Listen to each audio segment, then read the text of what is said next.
Hello, this is Angie Yingst, and you're listening to Centered, grounded conversations about the metaphysical.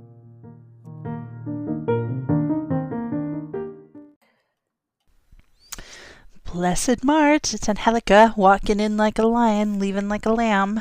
Welcome to the Astrology, Tarot, and Earth Medicine for March 2026. You know, they always say that March opens like a lion and leaves like a lamb because of the weather, but, you know, I think right now March is opening like you're in a dream because Pisces season. And also, Mars moves into Pisces, and suddenly motivation doesn't look like grinding harder. It looks like following a nudge or a feeling, or, you know, action becomes very intuitive and nonlinear and very watery, a little tidal. With Mercury in retrograde in Pisces and Venus finishing her swim through those same waters, the beginning of March really feels a little dreamy and slow and oddly emotional. And remember that, like, with Mercury in retrograde and being in Pisces, Venus is in Pisces, Mars is in Pisces, the Sun is in Pisces. We're kind of looking at all these, kind of blurry conversations, especially like with Mercury in there. Plans being a little drifty, energy arriving in waves rather than bullet points. So we're kind of like in this place where instead of forcing clarity, March just asks you to start moving a little differently. So we're looking at less like productivity and more nervous system acuity. Is that the word? Like being attuned to your nervous system, because we're still inside a much larger story, and that story we really feel it March 3rd. So we're kind of kicking off this month, like the reason I started talking about Pisces, and then we get right into the total lunar eclipse in Virgo, which rises. And this one, matters. The eclipse is part of this long Pisces Virgo nodal cycle that we've been living in since 2024. A 2.5 year initiation around faith and function, surrender and systems, mysticism and maintenance. So Pisces asks, like, do you trust the current? And Virgo asks, did you pack the towel? Did you pack a towel? We've been learning both. So this Virgo eclipse is one of those final chapters in the storyline. Not the very last page. We still have another one, but close enough that you can feel it sort of wrapping up. We're not at, the pinnacle of it. Virgo does not close chapters dramatically. She kind of edits them. And this is a sacred edit. The South Node eclipse in Virgo amplifies what we're ready to release. And Virgo's shadow is specific.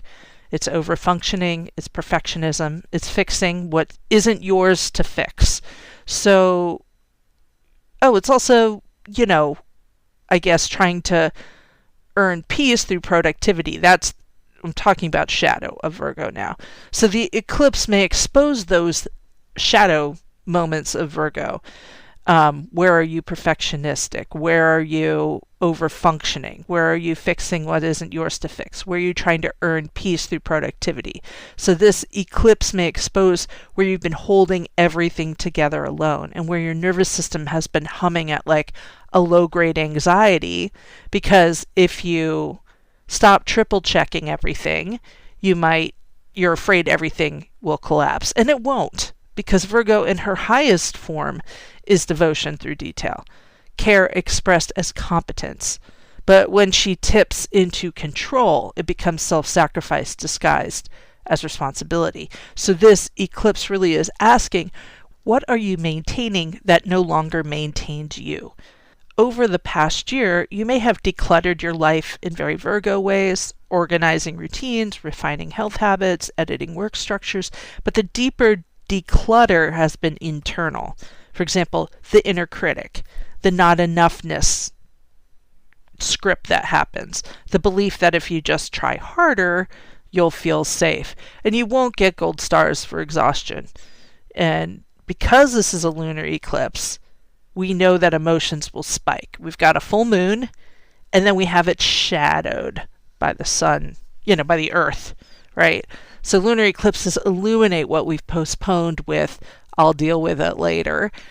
So if something feels intense, it's probably been building quietly for months. It's the, I'll deal with it later this is time to pay the piper. Now is the time to deal with it. So earth and water, that's a whole cycle.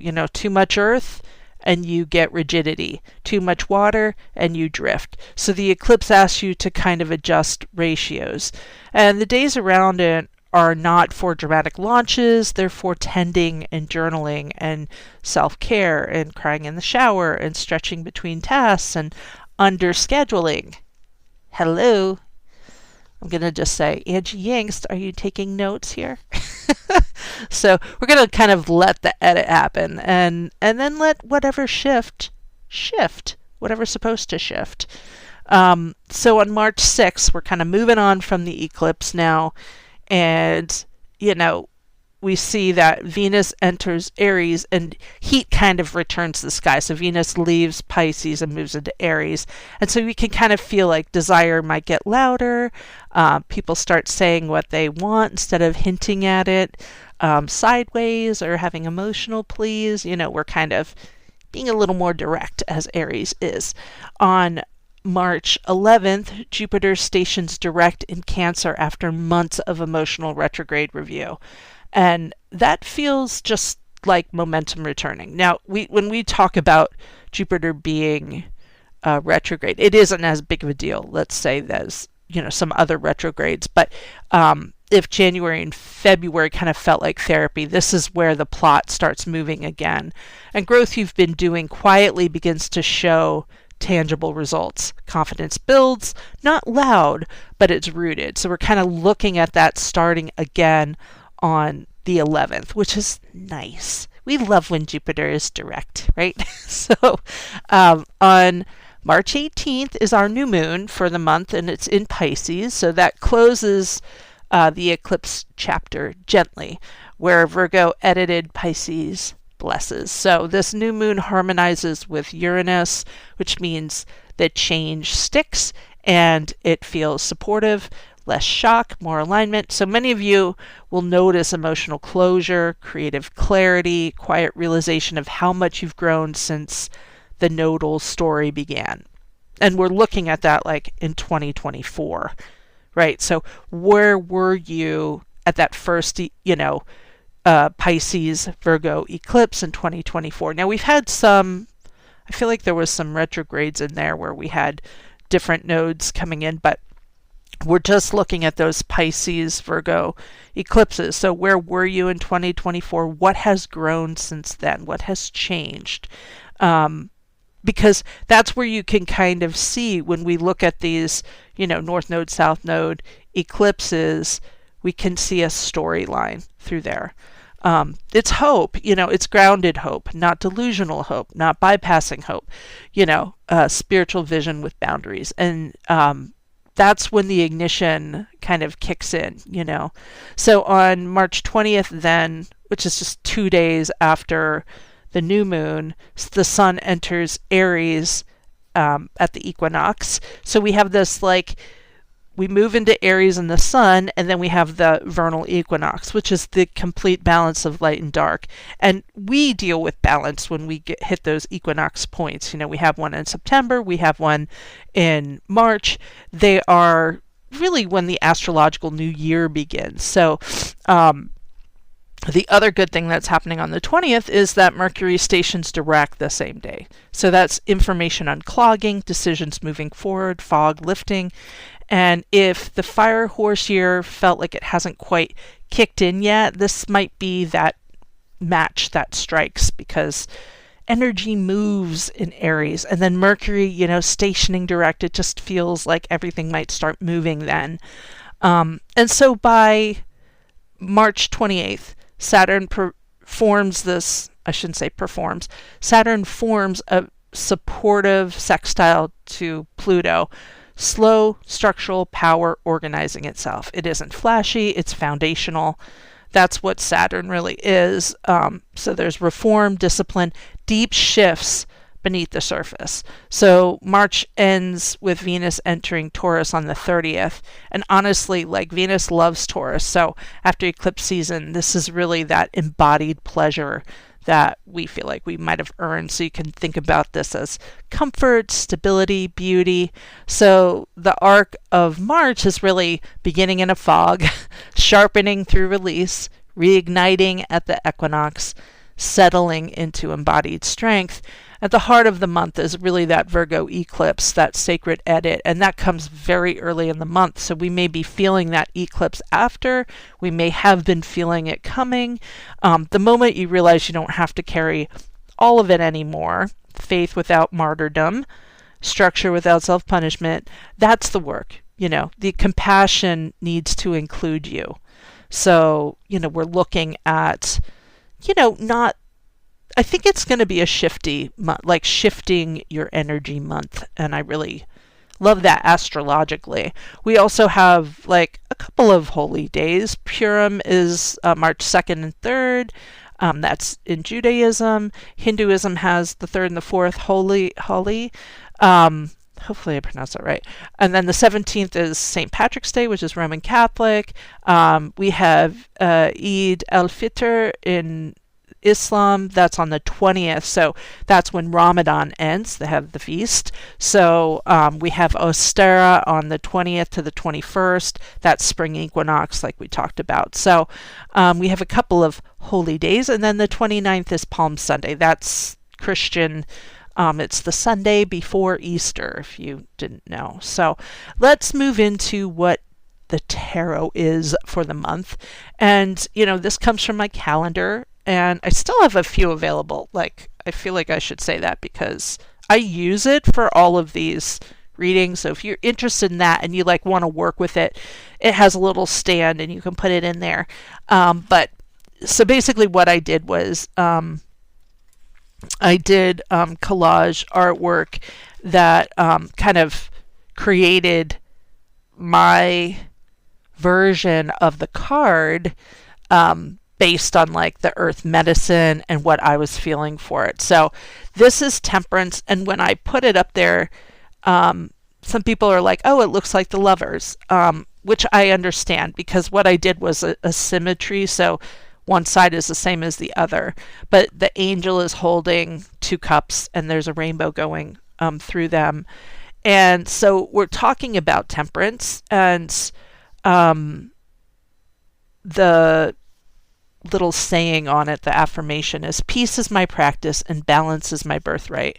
So this is really about balance. So when we talk about temperance, it's the 14th card of the major arcana. Now, when we talk about the major arcana, and some people I know listen to this don't really know much about tarot. So the tarot deck, the Rider-Waite-Smith tarot deck, which is the one that most people are familiar with, it has 78 cards. 22 of them are the major arcana. The other 56 are the minor arcana. The minor arcana really mirrors our playing card deck. It has 4 suits, and they have 10 pips, meaning 1 through 10, and then the court, which is the page, the knight, the queen, the king. So it has 1 extra court card than a playing card deck. Anyway, I don't need to talk about the minor arcana.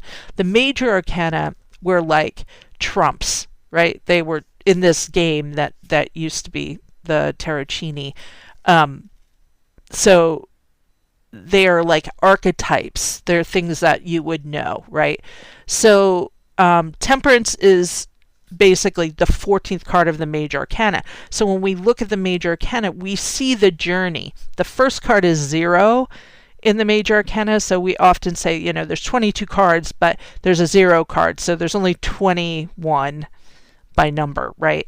So the 0 card is the Fool. And so we often call the major arcana the Fool's Journey because it is about the Fool going through these different archetypes. Like he starts off, basically with these 2, the Magician, the High Priestess. Then he meets the Mother, then he meets the father, then he meets the teacher or the institution like church, school, then he meets his lover, then he meets the chariot, which is him driving, going off into the world, making a name for himself.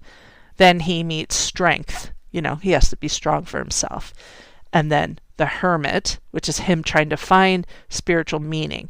So the wonderful tarot writer Rachel Pollack, she kind of groups them, like 1 through 7 are like the ego, and then it's like the subconscious, and then the super consciousness. So the middle of it is like where you're trying to find some meaning in your life, and you're moving past just pure existence, and you're moving into trying to understand. So the Temperance card stands between death and before the devil. And that placement is not random. Tarot has this narrative architecture. It isn't randomly put anywhere. Everything is thought out. So when death strips you of ego and all of this, you can see that there's, in the background of the death card, there's these 2 little towers, and there's a new dawn. Basically, when you walk through that, you get into the Temperance card. And the Temperance card is this integration between death and the devil, right? So, we're in this death place. We see the angel. There's a big angel in the middle of this card. So think of it this way. The ego death of the 13 card, the death card, the shedding, the fear, the clinging, you meet the angel. Not to rescue you from life, but to help you metabolize what just happened to you. The fool passed through the 2 towers. The old identity dissolves. The sun rises here, and here stands the angel. And it pours liquid from one cup into another at an angle that should be impossible.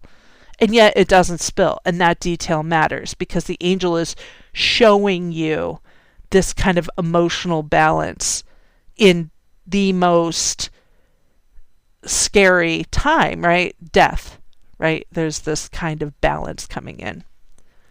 In the Rider-Waite-Smith tradition, the angels often understood as Archangel Michael, protector, purifier, defender of spiritual integrity. He bears the solar symbol on his forehead, the astrological glyph of the sun, and the alchemical symbol for gold. And so in alchemy, gold is like perfected consciousness, not ego, perfection, integration. And I just want to do a little disclaimer here. Not every tradition teaches that Michael is the angel in this card, but we see 4 angels through the major arcana. In the Lovers, we see Raphael in the tradition that I use. In Temperance, we see Michael. In the Judgment card, we see Gabriel because he's blowing a horn. We know that through art history. Blowing the horn means that. And then Uriel is supposed to be the disguised angel in the devil, right? This angel stands with 1 foot in the water and 1 foot on land. Emotion and embodiment, subconscious and grounding. This isn't like a dissociative spirituality. It's equilibrium. So Temperance isn't just about peace, it's about balance and motion. So above his chest, we see a triangle within a square. So that shows fire within earth, spirit within form. Some esoteric traditions associate that symbol with the layered nature of human consciousness, body, emotion, mind, spirit, all needing alignment. The divine name, subtly woven into the robe, reminds us this is sacred proportion, not suppression, not excess, but proportion. And of course, that's what Temperance is all about. Behind him bloom irises, which is our plant medicine of the month. These are flowers of spring. They are all about rebirth after winter, hope after death. So the path behind him leads further into the mountains. So the struggle is not over. We know that you're walking now, and something in you is steady, but you're still walking. And what you're walking, the path you're walking, and I dare say the entire point of Temperance is the middle way, or via media, in Latin, that's what it's called, via media. And that really is what, the goal is with temperance, is the middle way. The Buddha discovered this after nearly starving himself in pursuit of, enlightenment. He became an ascetic, went out into the woods, starved himself. And the way that the, ascetics did it back then was they would not eat unless somebody gave them food. And so they were always starving. So extreme deprivation wasn't the way. So when, and then indulgence, when he was the prince, didn't help the Buddha. Balance did.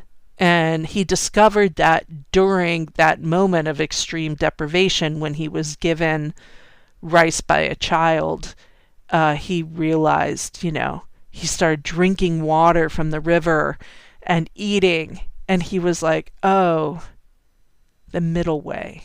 Like, we don't have to go to extremes. And so that's really why temperance sits here in this sequence. You have gone through a big transformation. Death is the ultimate change, right? But we go through death in small ways all the time, right? You can think of divorce as a death. You can think of losing your job as a death. You can think of all kinds of things. I know I've gone through many little deaths in my adult life, and they're like small ego deaths, like when I started getting sick, really, like with I have psoriatic arthritis, and I just couldn't control my body, right? Like I was in pain, and I really didn't know what was happening. I had to go to a ton of doctors, try to figure it out, because there isn't one test for psoriatic arthritis. Like first they have to diagnose you with psoriasis and then make sure that that's it and it's not RA or some other arthritis, So I'm going through that, and I had to deal with this arrogance that I had as a young person, that I could do anything, right? And, that was like, I see it in my own kids now, where they're like, I have a really strong immune system. My son was bragging the other day. And I was just like, okay, great, good for you. But it's, things change. And so the ego, like the idea that you could beat death, that was something I definitely carried as a young person. I just didn't have a ton of like fear of that. So, how do you stay regulated without swinging into reaction either way? Because once you survive the transformation, what happens? Well, you get peace, And the other part of that is not only how do we accept the craziness or the chaos, but how do we, during the change, a lot of us actually do great in crises, right? Because maybe we came from chaotic childhoods or, whatever, trauma, CPTSD, all kinds of stuff, right? But how do you then go through all of that and everything calms down? And then, how do you stay regulated? Here's a very human version of this. So I had moved to Pennsylvania. We had a really hard time finding a house because we moved in November, and we were looking for a house all through the winter. And they're like, people pull their house off the market over Christmas, and it was just like we weren't finding anything. And so we finally found the house that we live in now, which when I walked in, I was just like, this is my house. It is my forever house. I just had that like exhale. So we moved in. The day that we closed on our house, I found out I was pregnant with Zachary, which my husband basically walked in. He said, so we've outgrown this house, but anyway, he goes to work on Monday morning. The kids are off to school. And so I'm in this beautiful new home. We have floor to ceiling windows on the south side of our house because it's a passive solar house. And I'm sitting there looking over our lands. I was drinking coffee. I was newly pregnant. I'm like back home in my home state, which I love. I just had this overwhelming feeling that I was just like, I don't know if I'll ever be happier than right in this moment. I don't know if I've ever been this happy. And I felt so at peace. And then, from the calm, I had this instinct to email the one person I had unresolved tension with before I left New Jersey. Why? I don't know. I think it felt like, oh, there's this loose end here. And if I can clear up that loose end, life will be good. Like I will really feel at peace. That was the one thing I had unresolved tension with. And so, I do that Tuesday. I email that person. And Thursday, the response came, which was horribly venomous and angry, and my peace was gone. Now I was focusing on the horrible things this person said, and integrating it and saying, see, I'm horrible. So, I'm just saying this because sometimes peace feels unfamiliar. It feels so unfamiliar that your nervous system, which is used to chaos, will stir. It will poke the bruise. It will send the email. And stillness feels suspicious, so we try to shift it. And Temperance really asks us, can you tolerate peace without sabotaging it? That's the real work. Can you not start a fight when everything's peaceful and quiet? So historically, temperance was one of the 4 cardinal virtues in medieval theology. There's prudence, justice, fortitude, and temperance. And temperance really meant moderation, self-restraint, right proportion. And later, the temperance movement, and actually, like, just to get a little nerdy, like, temperance really meant like pouring water into wine to make it less alcoholic, right? And so it became adopted into the temperance movement in the 19th and early 20th century, used in the context of alcohol. Sometimes wisely, sometimes politically, sometimes problematically. But psychologically, this archetype remains that excess destabilizes individuals and society. And that's why temperance often resonates in recovery communities. This is the card of recovery, not because it's moralistic, but because it's integrative. It's balance, right? It's not indulging in the thing that we cannot keep a balance with. So if you're an alcoholic, for example, they always say like the first drink gets you drunk. When I was a kid and I heard that, I was like, really? Like, so alcoholics are really sensitive to alcohol? That's not what that means. What that means is the first drink will lead to, as many drinks as it takes to either pass out or black out or whatever. Like, the alcoholic will not stop drinking. So the first drink getting you drunk means that the first drink leads to the second, leads to the third, leads to the fourth. What we always say is 1 is too much and 100 is not enough. So that's that idea that, temperance comes in and says the only balance you get here is maybe not indulging at all. You'll find that balance by, not taking the thing that you can't control, right? So that's why, we kind of use temperance as the card of recovery. Astrologically, the card corresponds with Sagittarius, which generally makes people like scratch their heads like, Sagittarius, come on. But at its highest expression, Sagittarius really seeks wisdom, and wisdom requires integration of experience into meaning. Expansion without grounding becomes recklessness, and temperance is that grounding. There's also a healing layer here that runs really deep in temperance that we often notice as healers, but the water in front, I think might represent the pool of Bethesda in Jerusalem, which was said to be stirred by an angel.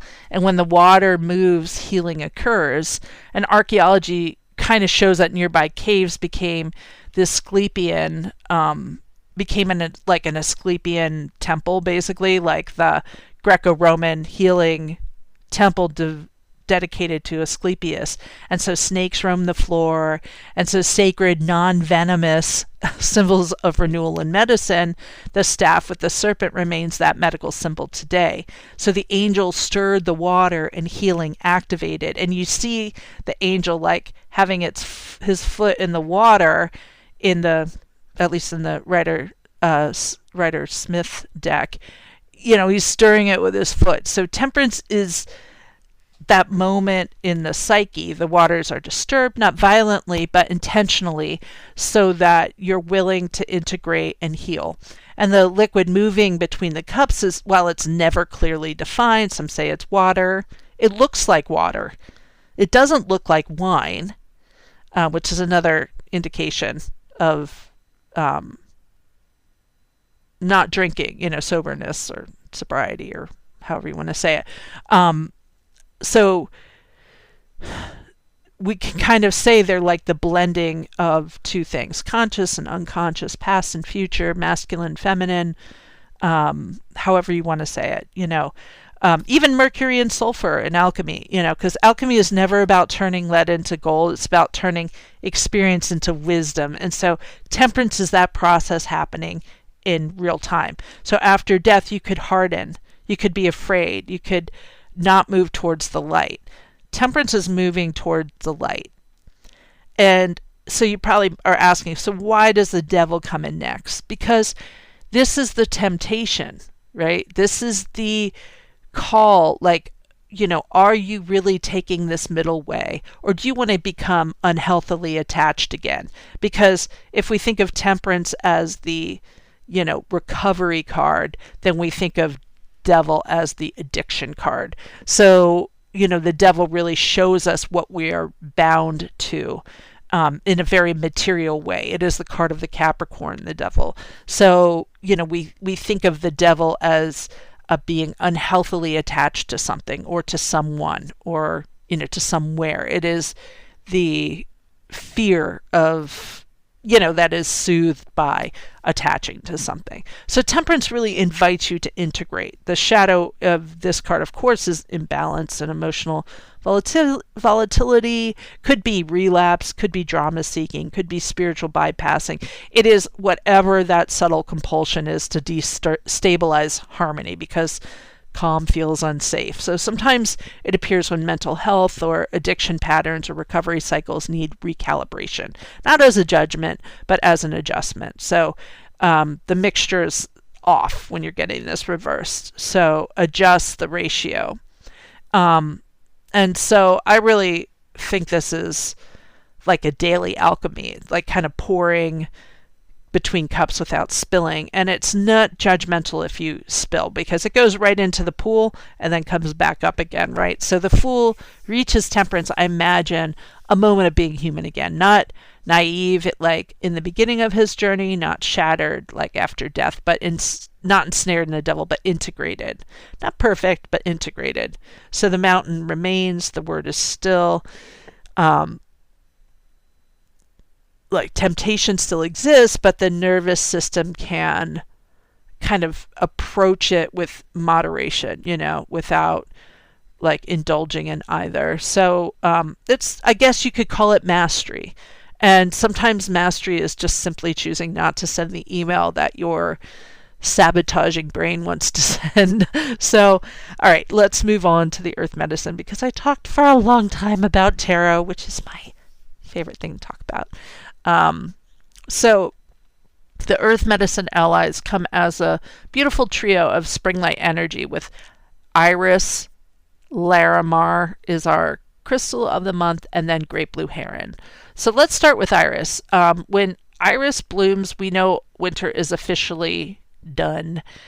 She rises on green blades, tall, elegant, almost architectural. And that's the thing about Iris, is that she like has these almost like silk looking petals, and they grow in the most beautiful colors, a lot of violets and indigos, golds and whites and royal blues. And Iris does not creep in quietly. She arrives like a declaration that the light is returning, the light is here. Botanically, Iris grows from rhizomes, thick underground stems that spread horizontally beneath the soil. So even when the surface looks barren, the rhizome is storing energy. It's being blanketed in the snow during the winter. It comes up every year. It consolidates life. It prepares for emergence. And this alone is medicine in and of itself. So Iris can teach us that growth is happening even when nothing is visible. The word Iris comes from the Greek word for rainbow and from the goddess Iris, the messenger that traveled between heaven and earth.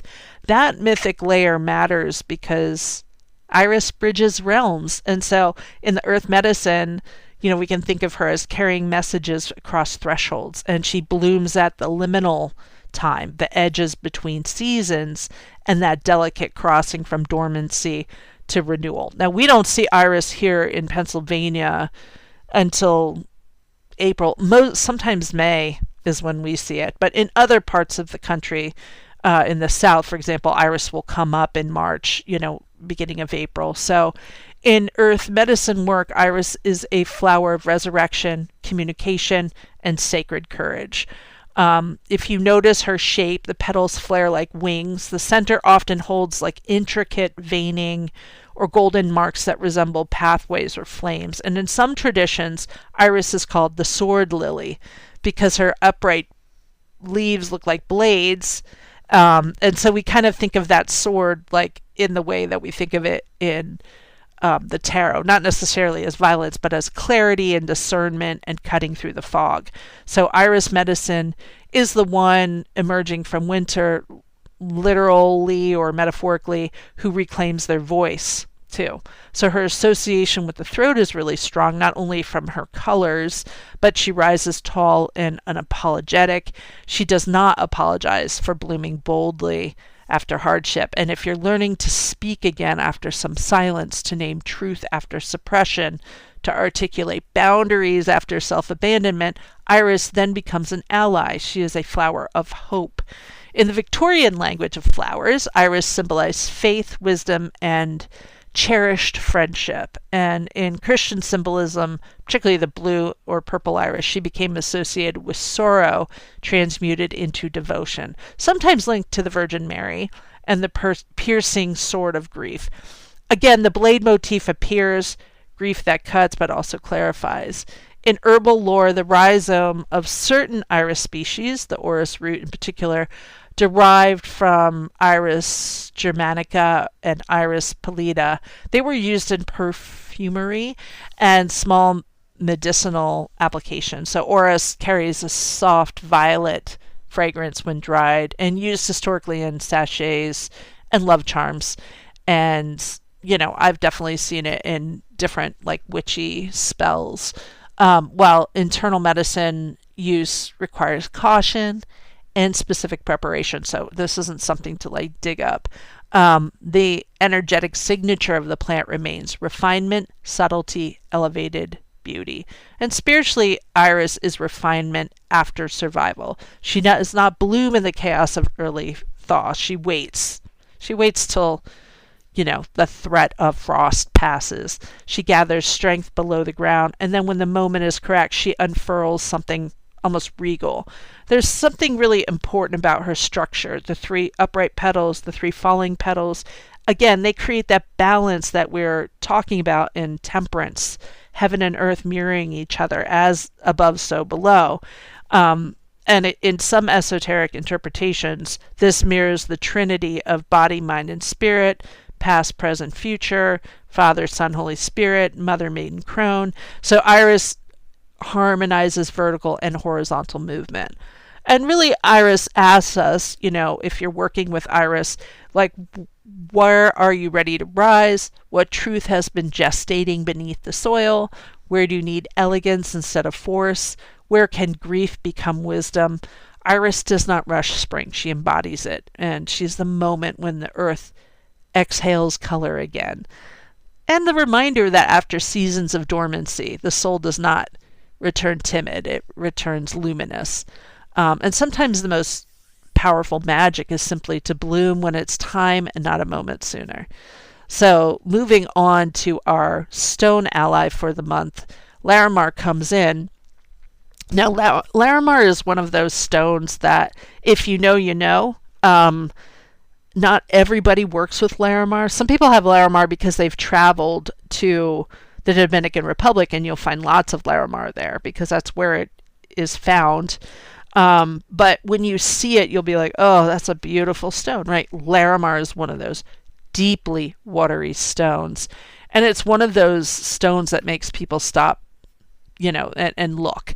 Because it looks like shallow tropical water. It looks like the Caribbean Ocean.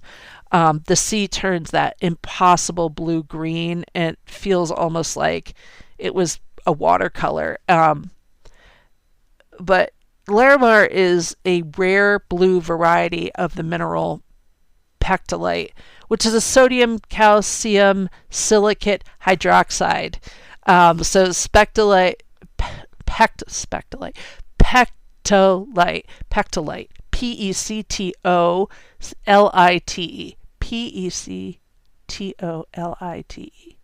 Yes, I think I spelled that right. I'm not sure. I should have written it down and then said it. It's found in volcanic environments. And when it's found in most volcanic environments, it's white or gray. But the Dominican Republic is the only place where pectolite forms in this blue. And that color comes from trace amounts of copper woven into its crystalline structure.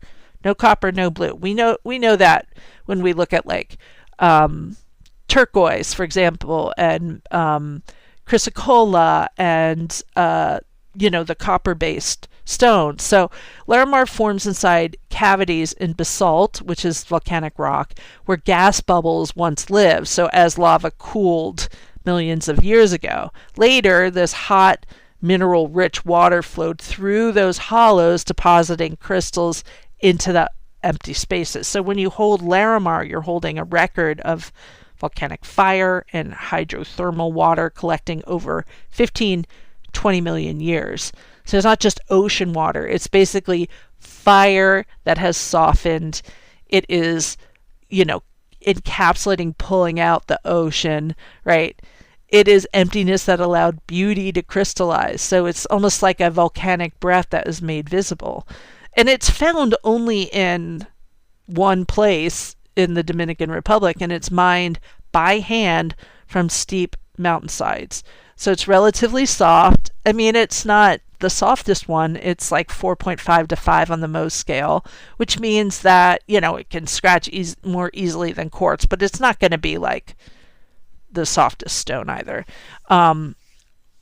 It's a stone that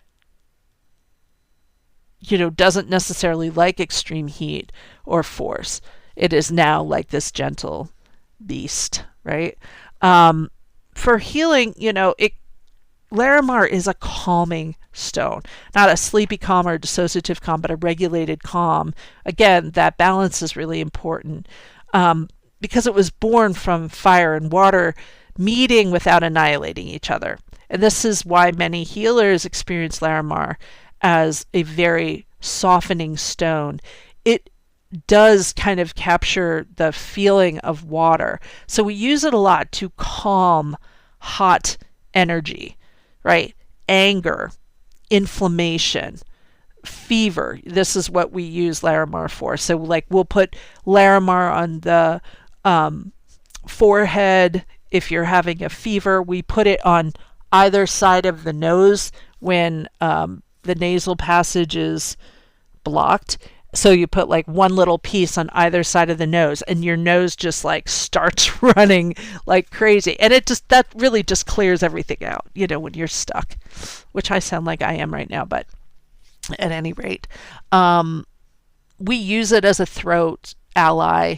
So we do kind of use it to help us gently say what we need to say.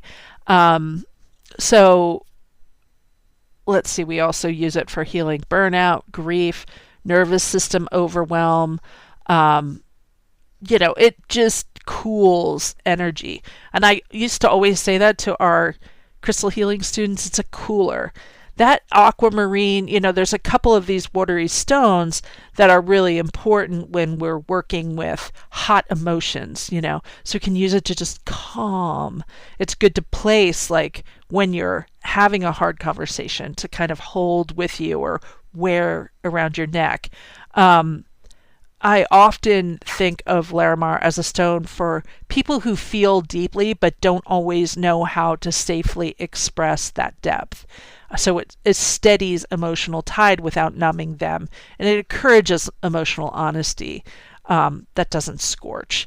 A lot of people think of it as a feminine stone. I think it's because of the water connection, but we don't really think of stones gendered in the same way we would think of like a mama bear versus a papa bear, but we do kind of work with it as like a watery stone, so I love Larimar. I always have it with me in my toolkit just in case somebody has a fever, or like if you have a toothache, like holding Larimar over that space can help draw out some of the yuckiness in there, the hotness, the inflammation, that kind of stuff.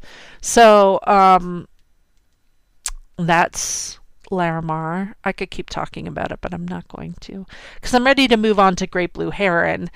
And I have a personal affinity to Great Blue Heron because Great Blue Heron is a symbol that I have from my father. So when I see a Great Blue Heron, I'm like, oh, Daddy's here, and they fly over my house all the time, which is nice. The Great Blue Heron, Ardea herodias, belongs to the family of, and I'm going to try to pronounce this, Ardeidae, the herons. They're the wading birds of the marshlands, riverbanks, shorelines, estuaries, and wetlands. Freshwater, saltwater, brackish in between places. They do live in the liminal space. So tall, slate blue to dusky gray. You'll see them white, and I'll talk about that. But they have an elongated S-curved neck and a sharp dagger-like bill. And we know, like just by looking at them, that they're built for precision. They can stand over 4 feet tall with wingspans reaching nearly 6 feet and fly at roughly 30 miles an hour. And when they fly, they look prehistoric. I mean, they really look like pterodactyls, ancient, otherworldly, preternatural in their silence and grace. But it's not the flight that holds their deepest medicine. It is their stillness. So watching a great blue heron hunt is a sacred experience. They stand stock still in shallow water for astonishing lengths of time, waiting for frogs, fish, or small creatures to kind of drift within range. They do not chase. They do not hunt in the same way. They basically stand still. They don't waste energy. They basically observe, calculate, and then in one swift moment, they strike. So it's precision over frenzy. And that's kind of the heart of heron medicine. Great blue herons are solitary hunters. They do not require constant companionship. They're comfortable by themselves in their own presence, yet they're not antisocial creatures. During breeding season, they gather in large nesting colonies called rookeries, sometimes with hundreds of nests high in the trees. The males arrive first, they claim nest sites, and then they court the females. They gather sticks, they present them ceremonially, and then the female will weave and shape the nest, sometimes reusing and expanding structures over multiple years. Solitude and community, independence and partnership, both exist in balance. Heron does not reject relationships. Heron knows when to stand alone and then knows when to nest. And, I live near a great blue heron rookery. I just have to say it is magnificent in ways that it's hard to describe what it's like. But in the early spring, you'll see all of these nests, like the nests are visible all year, but you'll see their heads coming out, and it just seems like they're so big. They're like massive platforms of sticks above the marsh, dozens and dozens of them, and the air, fills with like low croaks and wing beats, and there's just so many herons, babies and mamas and papas, and they're flying in and out. And it is industrious and alive and structured chaos held high in the branches. And what humbles me every time is this. The same bird I watch standing alone in the water for hours is the same one that is up in this communal architecture in the sky. So I really love that. I think it's incredible. So also biologically, they do move through elements. They stand in water with feet grounded in the earth, and then they rise with these huge, immense wings. So they inhabit the thresholds, the shorelines, the marshes, estuaries. Those things that are neither like water or earth, that liminality kind of matters when we talk about the earth medicine here, because waders quite literally walk between worlds, the surface and the depth. And, that water in symbolic language often represents emotions and intuition and the subconscious, and the land represents grounding and structure and material life. So Heron kind of stands where the two meet without being swallowed by either of them. And again, it's not an avoidance of emotion. It's, you're standing in the emotion, but you're not diving into the water. It wades with awareness. And if you notice how long the legs are, notice how carefully it places each step. So when working with great blue heron as an ally, the image becomes instructive. How far into the emotional waters can you stand without losing balance? How steady are you in your own depth? There is also a quiet solar quality to heron, which brings in that fire element. In ancient Egyptian symbolism, long-legged wading birds were associated with rebirth and solar emergence, appearing along the Nile's edge at dawn. So across cultures, birds are always seen as messengers between the worlds. And in earth medicine, great blue heron is sometimes linked to the blue road, which is a symbolic path of spiritual transition and ancestral connection. Rather than flattening into one single cultural claim, it may be more accurate to say heron's behavior naturally lends itself to afterlife and threshold symbolism. So it is a being that stands between the elements, who moves silently through mist, and who appears at the water's edge at sunrise. And myth follows movement, So we know that great blue heron's stillness is not passive, it's strategic. It wastes nothing. In a world that rewards constant motion and visible productivity, heron really teaches calibrated action. And that's kind of a kind of sovereignty that's important. So, heron medicine has this duality that happens over and over again in all that, literally every part of the medicine that I've talked about has a duality. And so we know that, it is not, it hunts alone but lives collectively. It's in the water and in the earth. It flies and it, lands.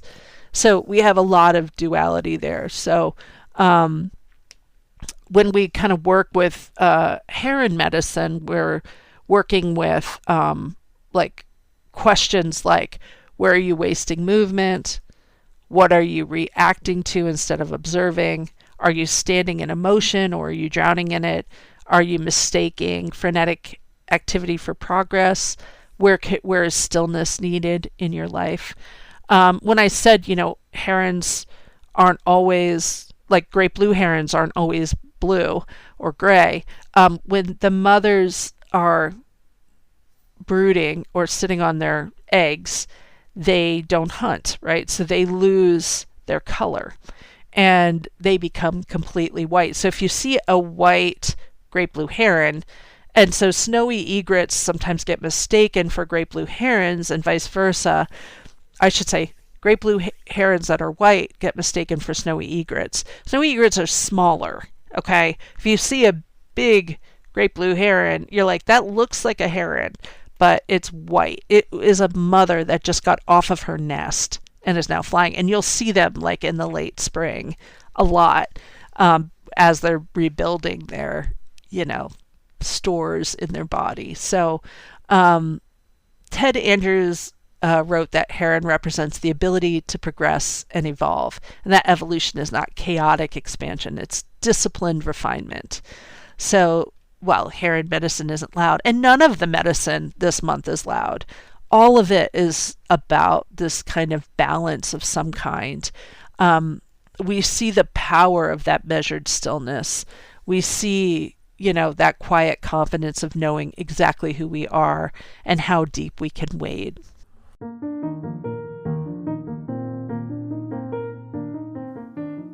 Thanks for listening to Centered with me, Angie Yingst. If you'd like to send me a question or comment about this show or any shows, you can send them to Angie@themoonandstone.com.